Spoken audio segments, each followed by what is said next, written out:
expert opinions, stakeholders' analysis, and correspondent reports. The headlines. Asian shares are mixed, benchmarks fall in Tokyo. Presidency debunks rumors of Microsoft shutting down. Startup partnership to open laboratory. And in trade, Japanese steelmakers raise concerns with Australian authorities. By the end of this show, you can be rest assured of being informed accurately of financial activities around the world. We'll take a short break, and when we return, we'll reel out the details. Stay tuned.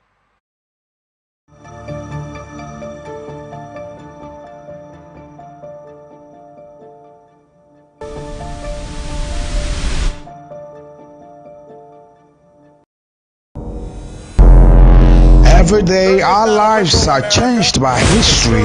We are one people, all of us. Leaders, politics. Nobody's ambition is what the blood. I have fought a very family.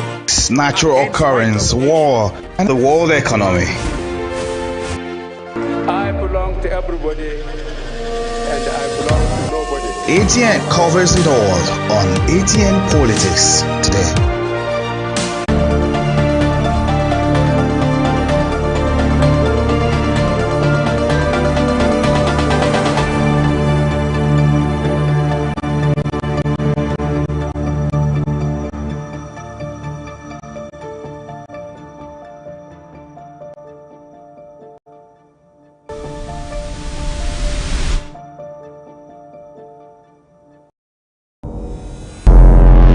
Every day, our lives.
Japan's benchmark Nikkei 225 fell 0.3% to 38,073.98, giving up earlier gains. Australia's S&P ASX 200 lost 1.1% to 7,720. South Korea's Kospi declined 1.1% to 2,715.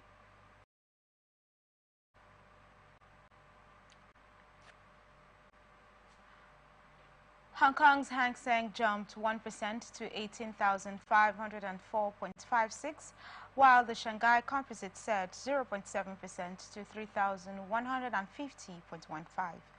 Price data expected Saturday have been watched to see if the economy might be regaining momentum.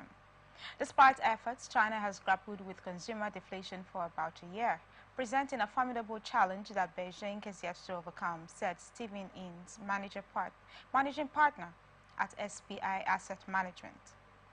On Thursday, the S&P 500 rose 0.5% to 5,214.08.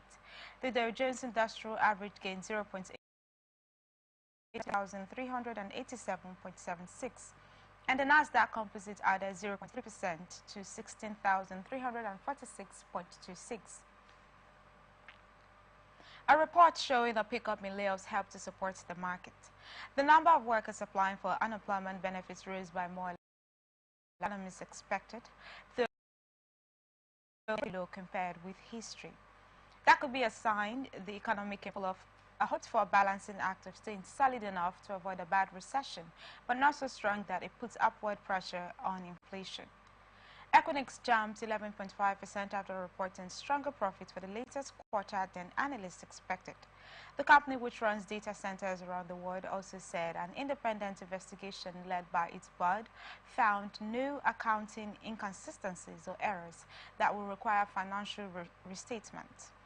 Earlier, an investment firm had accused it of major accounting manipulation.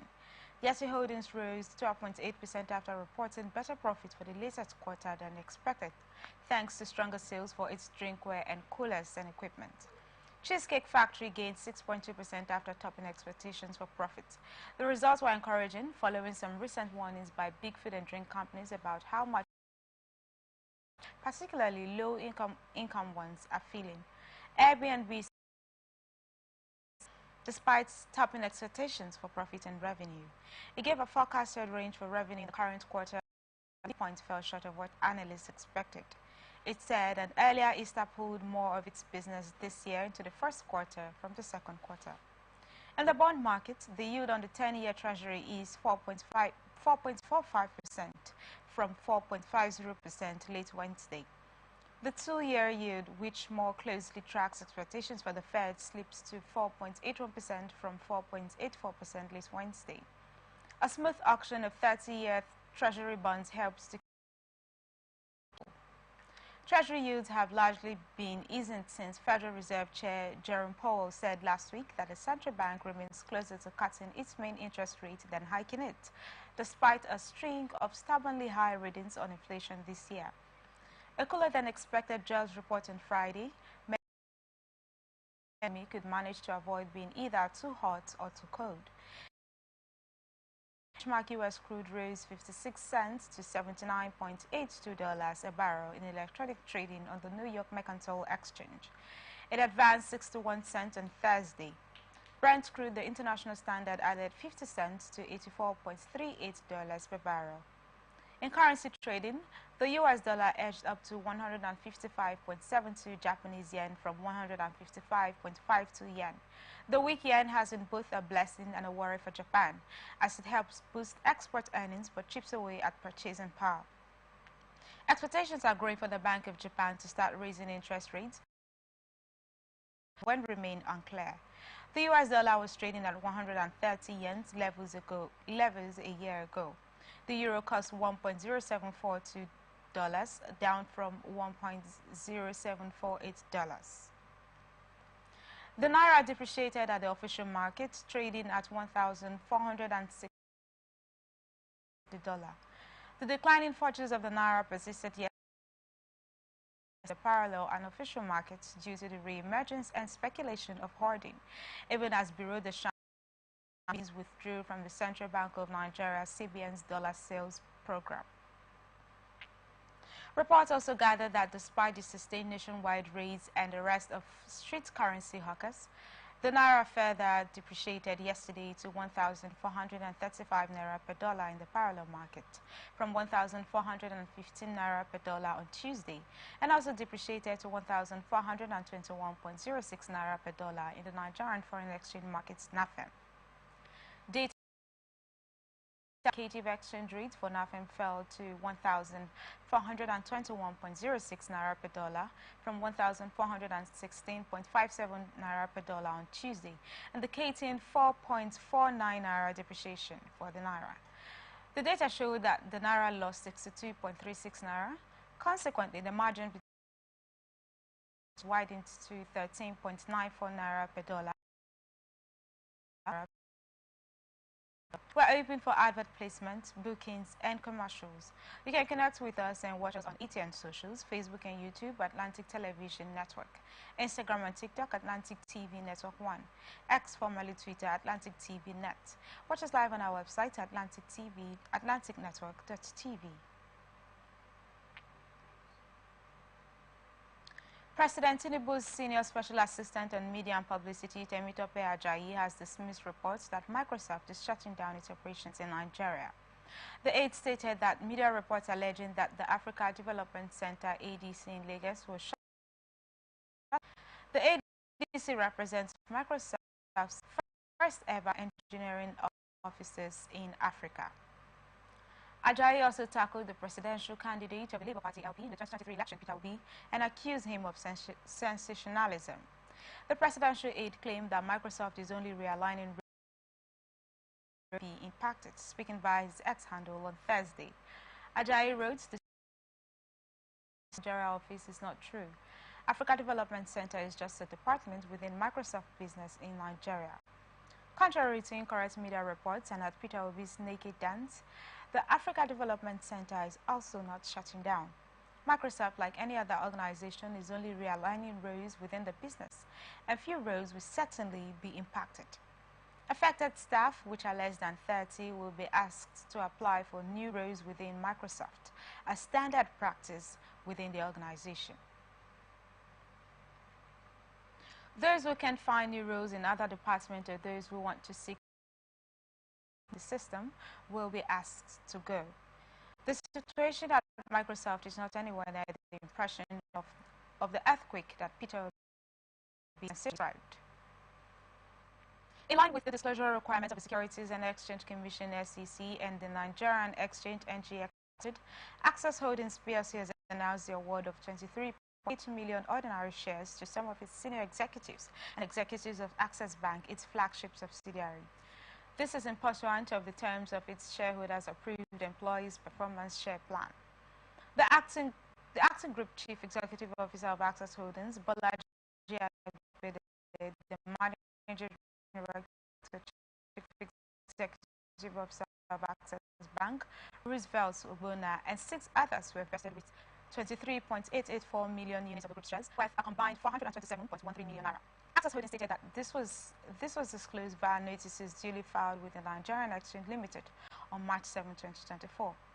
According to the filings, Obona amount of shares totaling 12.346 million units and worth 220.37 million naira, having been traded at 17.85 naira per share. Agbede was vested with 2.217 million units of shares valued at 39.79 million naira. Other directors who had the shares vested include the Executive Director, African Subsidiaries Access Bank, Sheyi Kumapai, with 1.235 million worth to 22.16 million naira. An Executive Director, Commercial and Investment Bank, Iyabo Soji Okunsoya, with 1.691 million at 17.95 naira per share.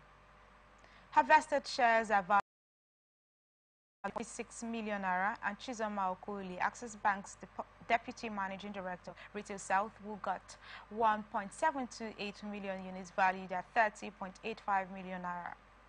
It added that Dr. Gregory Jobom, Executive Director, Risk Management, and Hadiza Ambersa, Executive Director, Commercial Banking, were each vested with 1.728 million, while Access Holdings Company Secretary Sunday Ekwechi was vested with 1.210 million units of the group's share. The shares were vested on Monday 3rd and May 6, 2024. The vesting of the shares is not a purchase or sale transaction in the context of the exchange rules.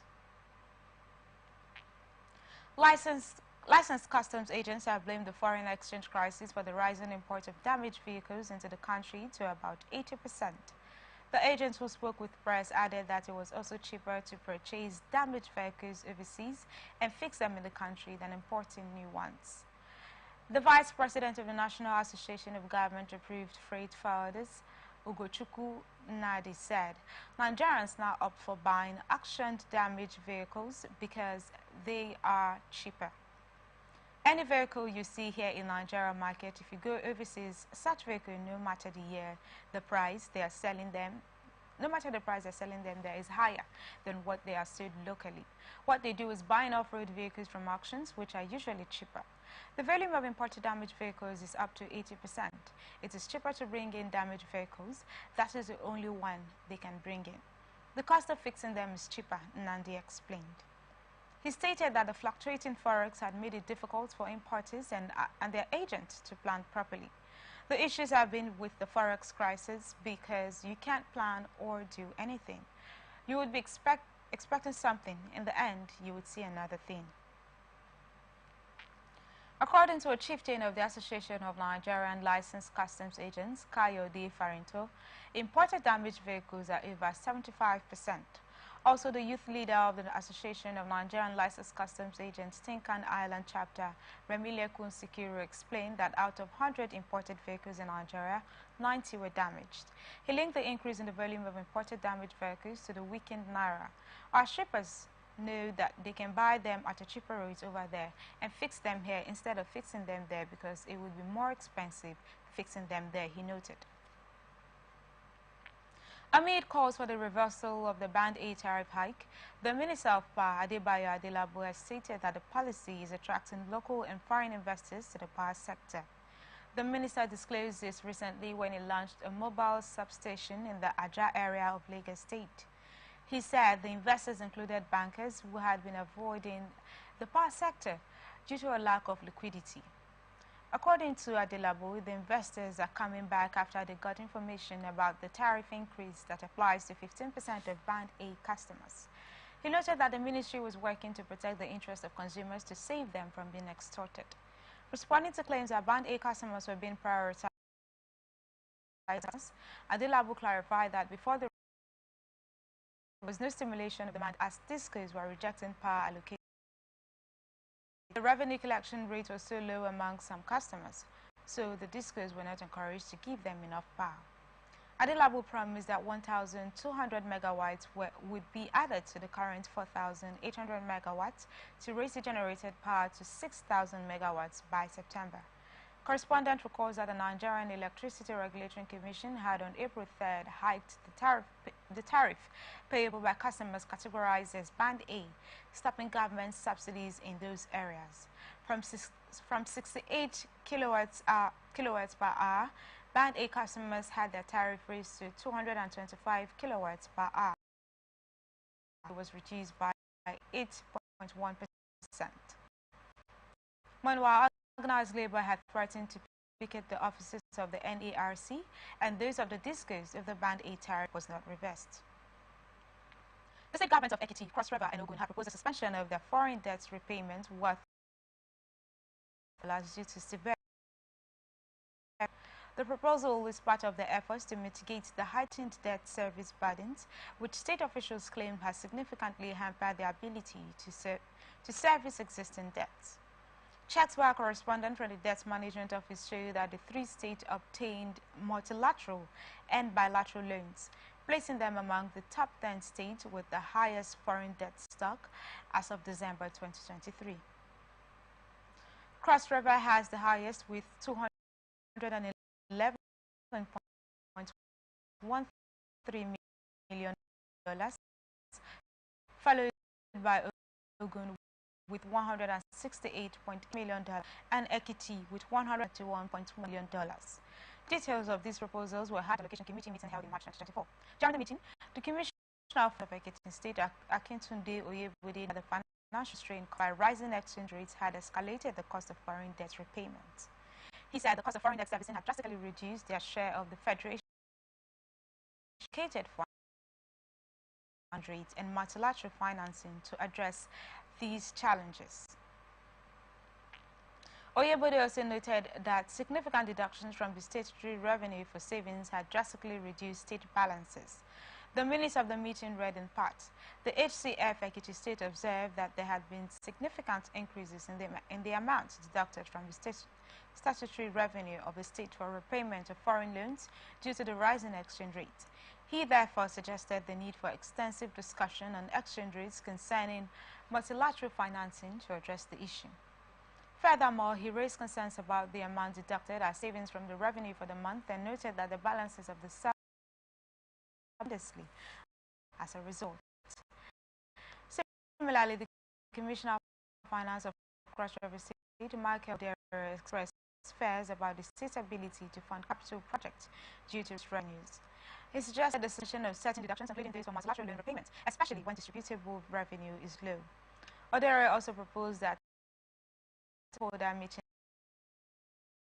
allocations during period of fiscal shortfall. The Commissioner of Finance of Ogun State, Dapo Okubadejo, called for the redirection of 200 billion naira previously earmarked as savings back into the Federation account for distribution among the states. It added, the HCF Cross River State expressed fear that the states might not be able to fund capital projects as a result of a reduction in revenue. He advised that given the tight financial situation of the subnationals, some of the proposed deductions should be suspended, including repayments of multilateral loans. He also advised that whenever the total distributable revenue was low, a prefect stakeholders to discuss ways to manage the situation.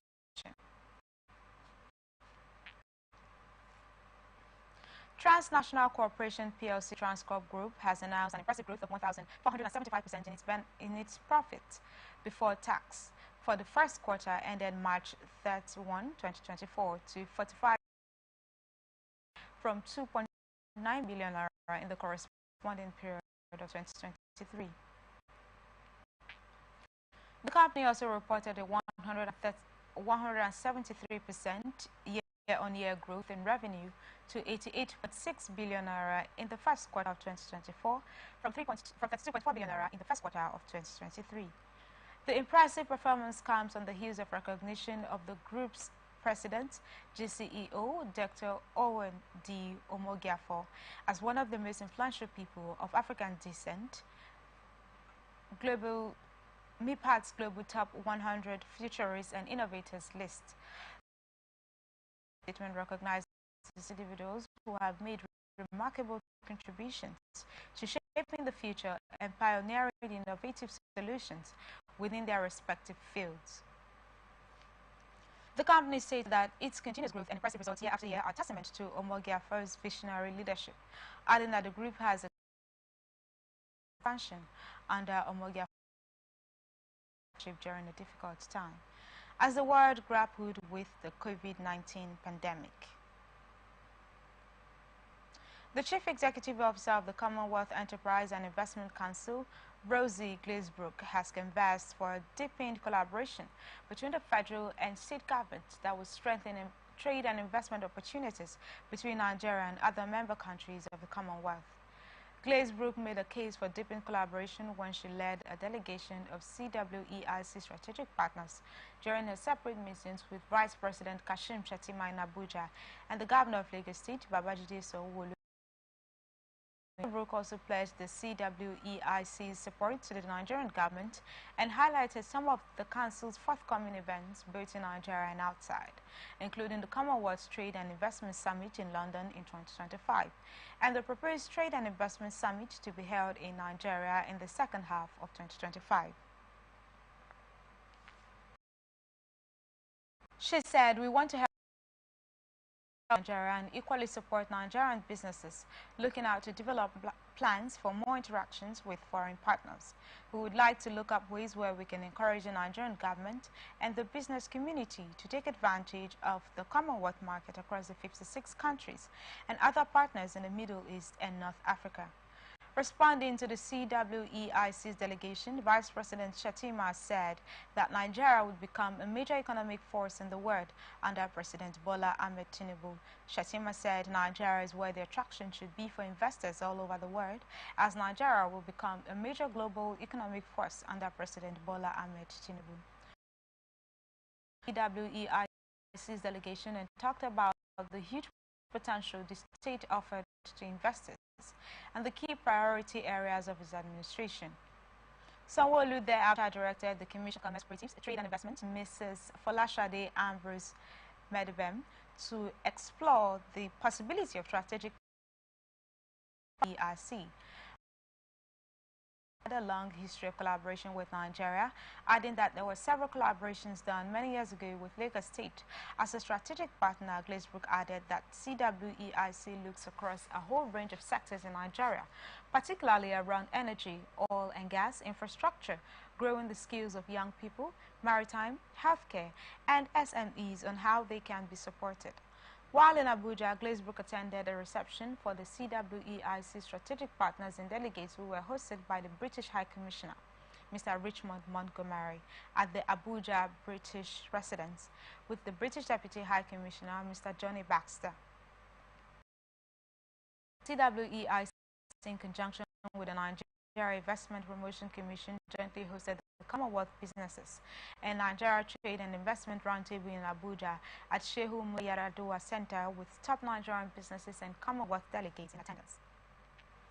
The Nigerian-German Investment and Cultural Expo 2020 of opportunities as Nigeria presents itself as an investor paradise in Berlin, Germany.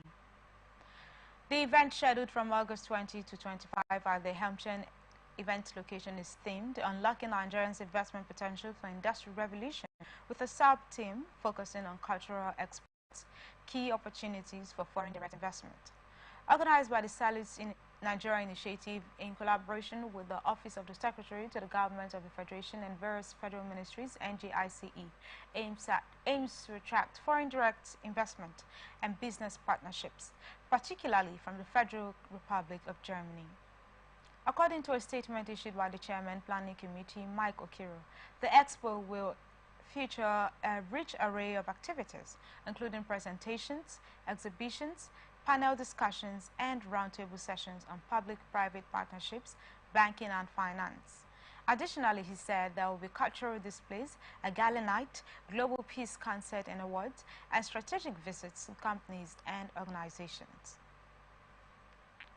As Nigeria's fuel scarcity lingers, the Chairman, Senate Committee on Petroleum Downstream, Senator Ifeanyi Ubah, said 2 refineries, Port Harcourt and Warri, will be fully operational by the end of 2024. According to him, the completion of the plants and the addition of supply from the 650,000 barrels per day Dangote refinery would enable the nation to meet its domestic fuel demand. The senator also urged the federal government and other stakeholders to work toward the establishment of modular refineries to further expand the nation's domestic capacity to refine crude oil.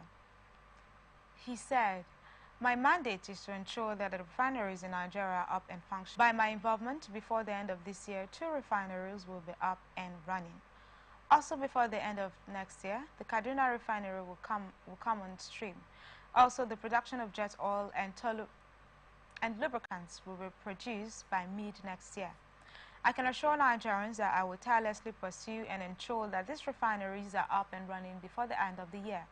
We have set up a technical team to revisit the refineries every 2 weeks in order to meet the set targets." The PwC annual Global CEO Survey report for West Africa has revealed that about 51% of chief executive officers across the region expect their local economies to decline in 2024, compared to 37% for the global average, as contained in the report.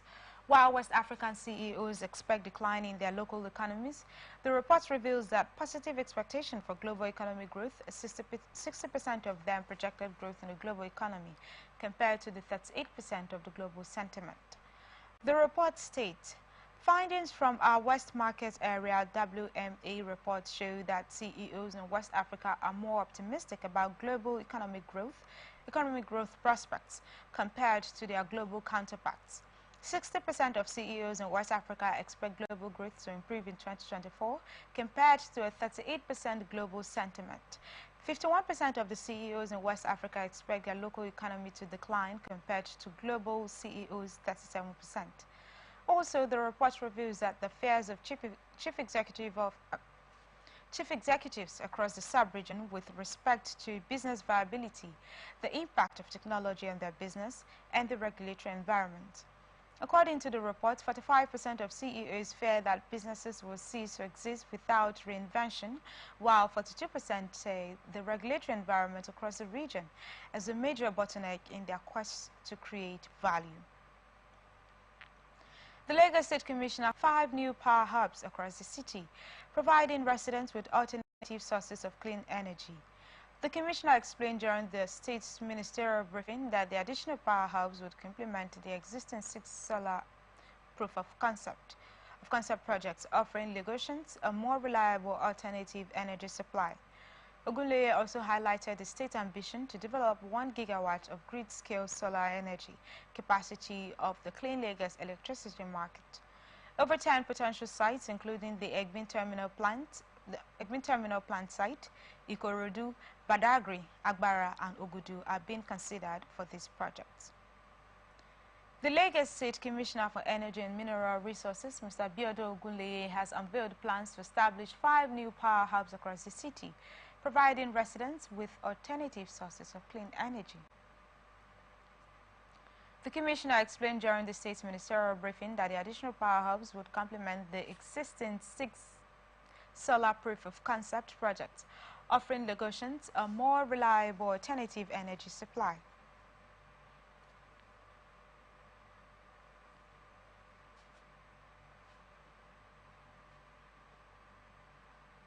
You are watching ATM Business on Atlantic Television Network. We will be back after this break.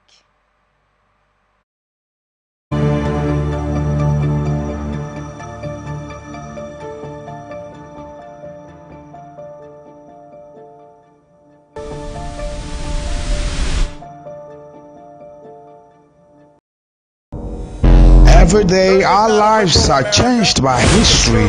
We are one people, all of us. Leaders, politics, Nobody's ambition is what the blood. I have fought a very family. natural occurrence, war, and the world economy. I belong to everybody, and I belong to nobody. ATN covers it all on ATN Politics today.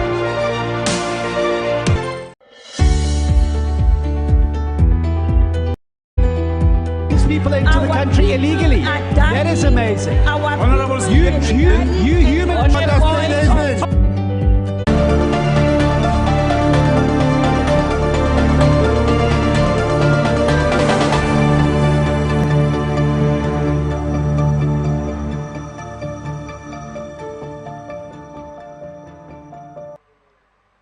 Welcome back to ATN Business on Atlantic Television Network. Now to the rest of our stories.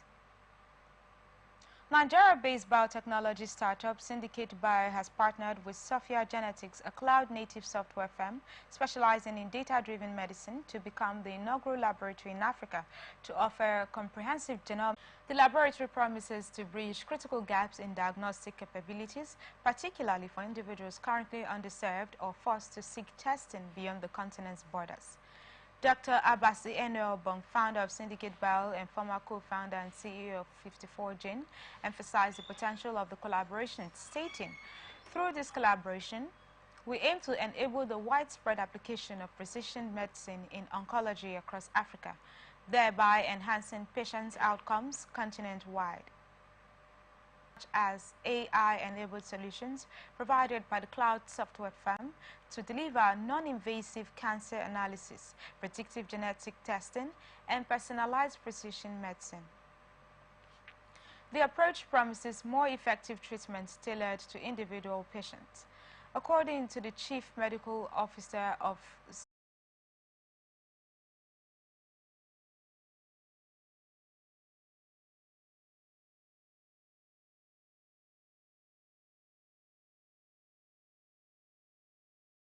Expertise and Infrastructure, Syndicate Bio aims to accelerate the identification tailored to the severe impact of the Nigerian Naira and Malawian Kwacha's devaluation.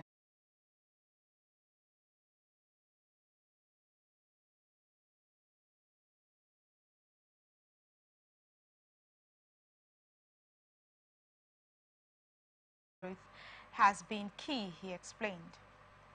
Addressing financial strategies, he pointed out efforts to minimize risks associated with currency devaluation, including reducing US dollar debt and maintaining sufficient cash reserves to cover outstanding debts. Furthermore, I read that the currency devaluation business, he affirmed, is a mobile money segment. Mobile services revenue grew by 19.4% in the constant currency, driven by 29.2% surge in data revenues and an 11.9% increase in voice revenue. The mobile money sector was particularly buoyant, with a 32.8% rise in constant currency to foreign exchange adjustment. The company, sales fiscal year 2024 results in Nigeria reviewed a sharp divide